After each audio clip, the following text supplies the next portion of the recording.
Dasin na yung Brad. Brad. Relax muna tayo dito, Brad. Ay, kumpiyansa, Brad. May tabla, bay. Naanod siguro yan sa baha, Brad.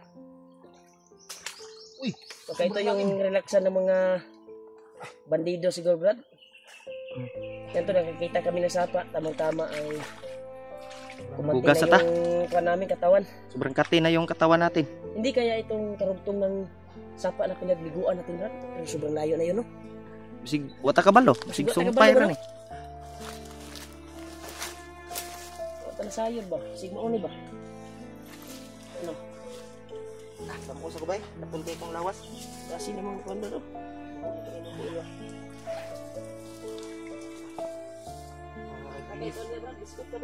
Oh, may biskuit ako dito. Yan tol, nakakita kami ng tol, may tubig na dumadaloy. Ang karugtong to sa pinagliguan namin dati ba, hindi kami sure.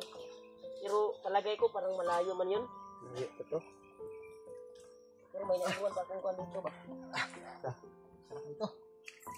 Relax muna tayo. May Sabon? naiwan akong sabon. Ay, yung ginamit natin. Yun. Magbihis muna ako, Brad. Isa na ba?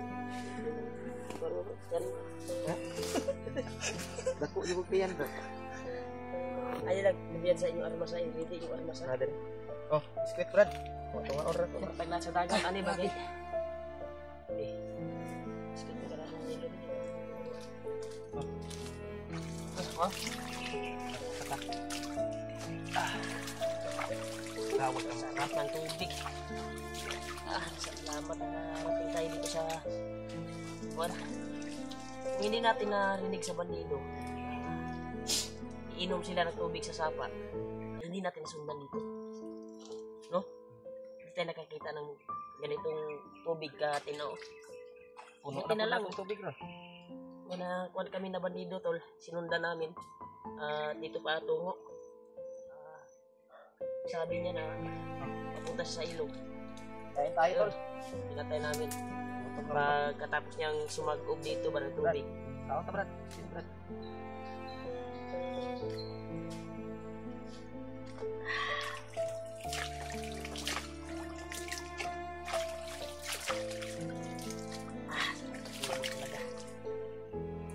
Mabrad kaugat. Di mo nabon? Di mo manabon? Sapon-sapon na. Wala mo. Ito na tayo mag-relax, Brad. Habang kumakain tayo ng biscuit.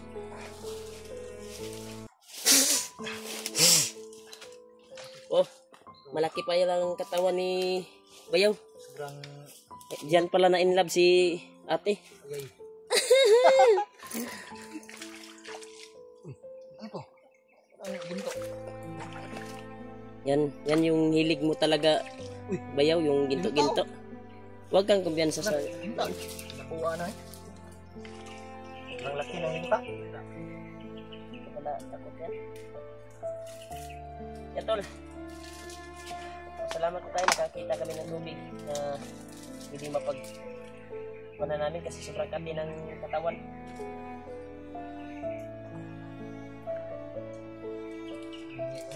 Nangingilo ko yung ngipin ko sa babae ng mangga.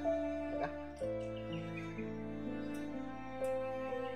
May laki na hinta, oh. Ulit.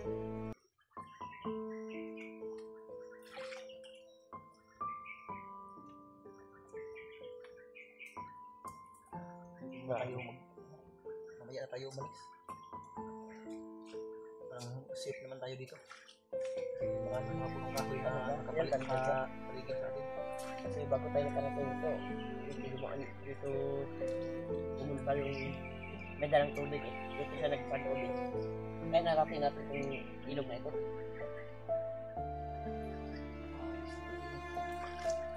Ulang ko kay ka, Brad. Ulang kay ka. Nakahayag na, Brad. Ito naman yung buong bag. Wala naman yung balik to. Nasa matang lakaw. Lakaw. Lakaw. Tumbang naman. Nararamdaman naman ako. Pilit ko labanan. Tol, kain tayo ng biskwit.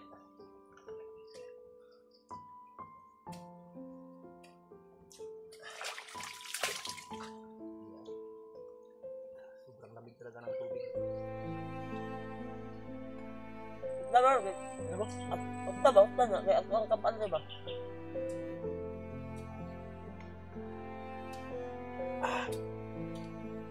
Lakay tatalon.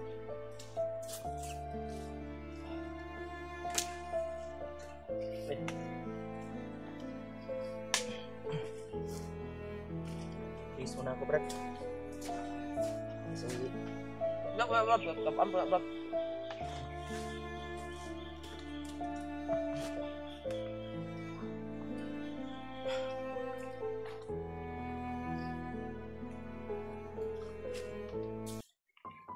Masarap pala ang tubig dito, no? Sabi na kami. Problema. Baka may bahay doon sa itaas. Walang bahay dito, walang bahay. Ikabi na kami. Layo pa itong baktasan ba? Baka may yung mga bandido. Hindi ka, ilang bisis na kami yung sasapa na sa bundok. Yun nga, hindi natin alam. Baka yung mga ibang bandido dito nag-ipot sa ano. Ay, sir. Daong tayo sa. Kami naman. Eh, Brad, kayo magbantay sa kudri, Brad. Layo pa kayo itong baktasan niya. Layo pa. Malayo naman, hindi na naman tayo makikita ng tubig na ganito. Pulo na.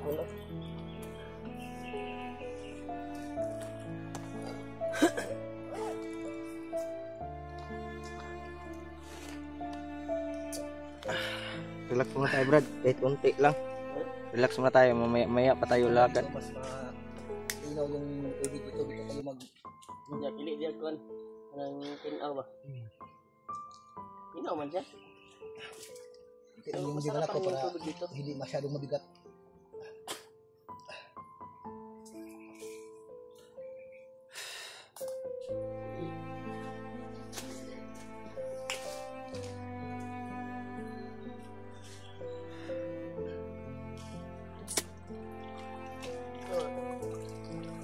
Ganyan kayo, Brad. Pag magbulawan kayo. Yung buta. Pinugupit namin yung buta. Yung kaya yung interior ng Butas. Butas, Brad. Ganyan ng end purpose. na ginigiling namin ba? Ah, Ganun ka pala sa pressure mo. magaling niya si Jeward. Pero dyan ka napapahamak dyan. Nakuha ka ni Bagnot. Nakainom pa ka nga. Sobrang napakahirap talaga sa kalagayan natin doon sa pagmimina kasi matataas na bundok yun. Ngani. Tapos hindi ka basta-basta makauwi. Wala kang ibang makikitang tao. Kundi yun lang mga kasama mo. Iba pa na marating yung ibang tao na hindi natin kilala. Tapos papatayan pa yung iba. Dahil sa bundok. Hindi pa sa beba. Lipong ginako.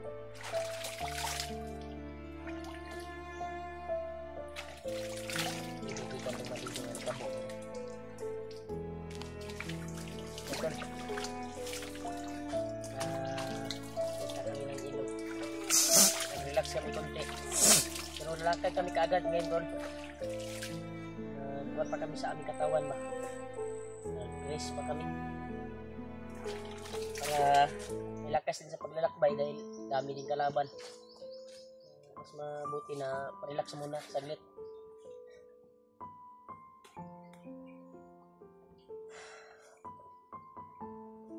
Minsan ay makapag-relax din. Wala tayong ayos na relax eh. Pagkuha natin. Pag baba natin, kaagad akyat tayo. Kaagad ay sa nangyari sa Juan ni Kuya Bads. Mga ibang kasama natin si Dave at Alpha. Lalo sa mga ibang kasamahan na may mission din ng iba. Sana mag-iingat din sila. Kasi kami dito ay ingatan po namin na makuha namin ibang kasama namin na si Alpha at Dave. Lalo na yung pamilya ni Dave. Relax muna saglit. Kapag kuwan talaga yung pangyayari kanina. Dami kaming nakalaban. May umarap sa amin na isang commander. Parang kanggaro ba? Una ko ba grabe? Max mo ba? Kahit ako nga nun, nabigla ako ba? Ha? Nabigla ako nung kanina. Parang kanggaro, Brad. Ambak-ambak ba? Parang May may wala bigla. At Nung paghabol natin, bigla tayong tinahira ng sniper. Ito'y nakapusting daan ba? Yan ang posting to, murag sit up to, Brad. Delikado to. Siguro sila yung plano nga punta tanan ba? Huwag yun na ilang plano, Brad. Baka may plano si Commander Bagnot na ganyan. Baka gawa na siya ng ritual ba na So, malalakas hindi na tayo mga pahuhuli ng buhay sa kanila eh. Pagkakain niya sa Lalaban kanyang tayo. ahas. Brad, No? lalaban tayo, hindi tayo pahuhuli ng buhay. Iwan ko ba kung buhay pa ba yung pamilya ni Dave? Magani no? Nagtaka ko ba? Pero nasa lang tayo dahil hindi pa natin nakikita si Bagnot. Baka sinicure niya, sinipti. Dahil bago natin nakuha si Ruel, ay sabi ni Ruel, ay hindi asawa na ni Bagnot. Magani no? Iwan ko lang. Kasi hindi pa tayo sure eh. Totoo ba yung sinasabi ni Ruel nung actual nating nahuli si Ruel. Pero maayos na yung kalagayan ni Ruel ngayon. May maayos ng tirahan, maayos ng higaan.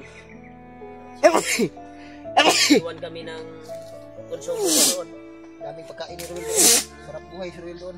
Naglalaro na yun ng ano, Brad? Sabi ko sa kanya, Nung ano tayo ba? Sabi niya wala daw siyang libangan. Maglalaro lang daw siya ng basketball. tinuro ko naman yung doon, court. Kung wala Malapit lang kang- doon. malapit lang doon sa pinag-boarding house niya. Yung court ba. Sabi, At binilan ko din siya ng bola. Para kung hindi siya mag-practice daw siya, Brad. kalubilo sa iba. Sabi ni Ruel, mag-practice daw siya basketball. Baka daw makuha siyang maging Sinabihan ko naman yun si Dudong. MVP. Sa kwan ko na nabilain niya si Ruel Mm. sa boarding house. Why siguro, nagkuyog na to ron. Nagkausap sila saglit at busy kasi si Dudong yung alaga ko. Doon nakatira sa biyanan ko. Nagkuyog na to ron. Laag na to sa Trabaho dudong. May trabaho na shop. Why siguro si Yung motor. Ruel. Mekaniko. Ano na yon si Ruel? Sabay na yon kay Dudong. O Kapay, hindi tayo sure. Kasi sabi ko sa kanya na huwag kang lalabas dito. delikado Hindi ba? mo pa nahalubilo yung mga tao dito. Mm. Ah, Pero- kung anong mangyari ay Marunong makisama yon si ano, Brad? Si Ruel. problema lang niya ay wala siyang libangan doon na cellphone Problema, wala siyang cellphone. para sa cellphone. Kaya sabi Basketball ko sa daw sige siya, na, basketball. pag magkababa kami ulit. Baka may makuan tayo. May mautangan na cellphone. Kahit barato lang cellphone na ibigay natin kay Ruel. Oh. Matingnan lang yung mga video natin ba? Mm. Sabi niya. Pero sana mag-successful po yung mission natin magkababatay ka agad at mabisita natin si Ruel. Ilaban mo, Brad? Laban eh. Labi sa... Kanina nagsabon sa sabon lumot ya. Kanina naggumot. Hindi na? Awis lang naman ito. Pero kamayang gabi, may napansin niya ba yung malaking punong kahoy doon? Saan? Yung dinaanan natin kanina ba? Na.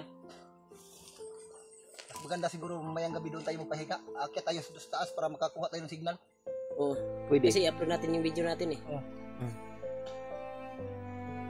Hindi naman tayo makita si Roka agad doon kung doon tayo magtatago kasi napakataas ng punong kahoy na yun. Pero bago tayo makarating doon, magabihan tayo. Kasi malayo eh.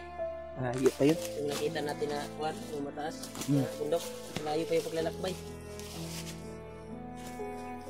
Kaya, ang kuwan ko lang, huwag tayo magtagal dito. Ay baka babalik yung mga ibang kasama. Ang pinatay natin na bandido na kumuha ng tubig dito. Baka magtaka ba, natagalan yung mga kasama niya. No? Baka dito siguro sila no naliligo, no? Kasi may tabla dito na kuan. Ha? Ano na siguro? Ay, ito ni Ivan. Ano dito na bro? Ano ito? Suko ko ano yung mga Bandituhan na. Wala na. Labay mo yan, Brad. Tapon mo yan. Ayun ang mga banduhan eh. Ginawa dito. Hindi mo dito dito ah. Anod mo yan. Kala nyo ha. Parang palagay ko dito sila na nagaligo ba? Yan eh. Pinatay natin na bandido. Dito galing. Kabo. Hinahinay to, Brad. Tayo. Tandaan tayo yung tinuro mo Brad na mataas na ko Brad. Hanap tayo ng signal. Oh. Tawagan natin. Try natin tawagan si yung kuha ni Mads.